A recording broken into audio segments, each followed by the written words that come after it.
topic today is why video games are beneficial. Most kids today play video games. We play them after school, on weekends, on phones, on computers, and consoles. Basically everywhere. And if you have ever had an adult say something like, "Those games are melting your brain," or "Go do something useful instead of gaming," you're definitely not alone. Video games often get treated like they're automatically a bad thing. But here's the surprising part.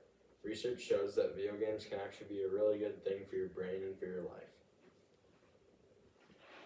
Here is a controller, what I would normally play on. And then here's also a keyboard, which I also play on sometimes.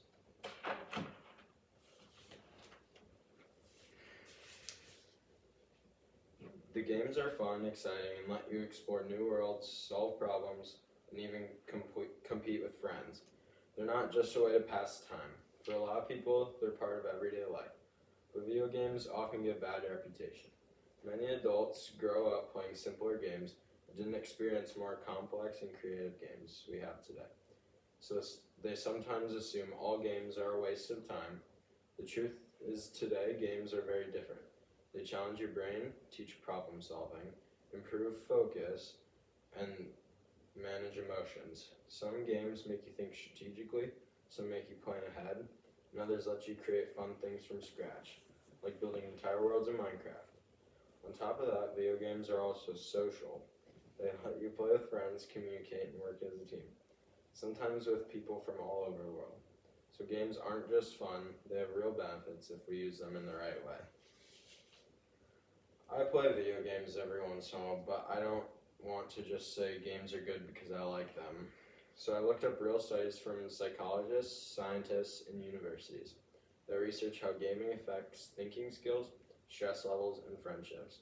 And what they found is actually really interesting.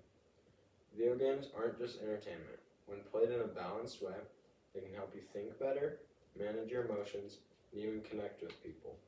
So today I want to explain how video games can be a positive and healthy part of life, not just something you feel guilty about or ashamed of. Video games can be good for people because they help your brain, your emotional health, and your relationships.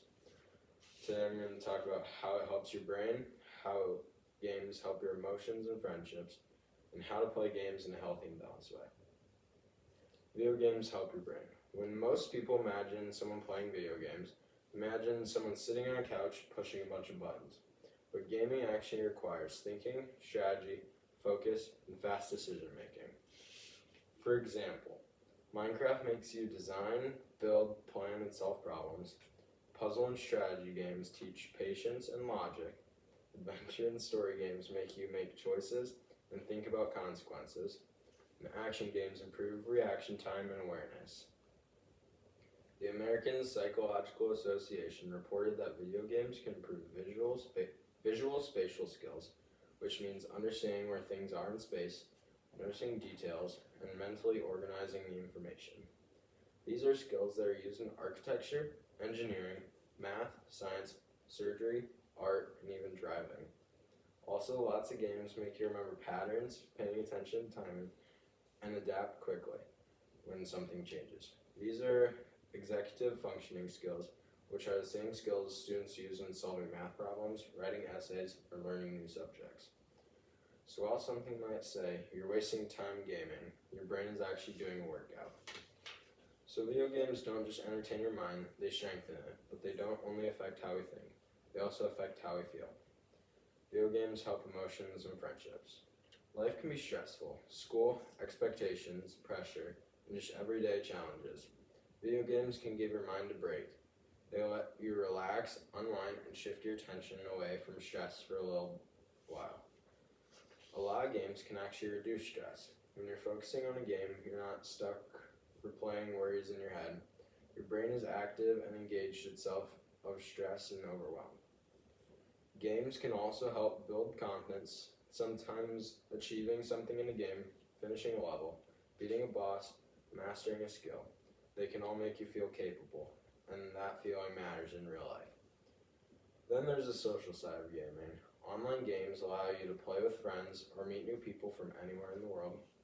You talk, you plan strategies, You laugh, you compete. That's real communication and teamwork. Games also help people who feel shy in person online. They might find it easier to talk, share, or express themselves.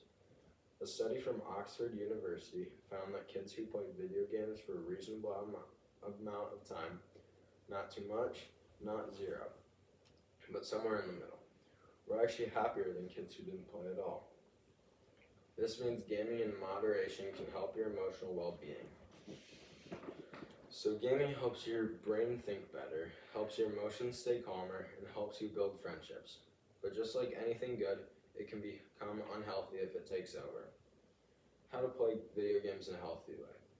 The key to gaming is balance. Too much gaming can cause problems, but healthy gaming can be a really positive part of life. Here are some simple ways to make gaming healthy. Handle responsibilities first. Just make a role for yourself. Homework, chores, or essentials before gaming.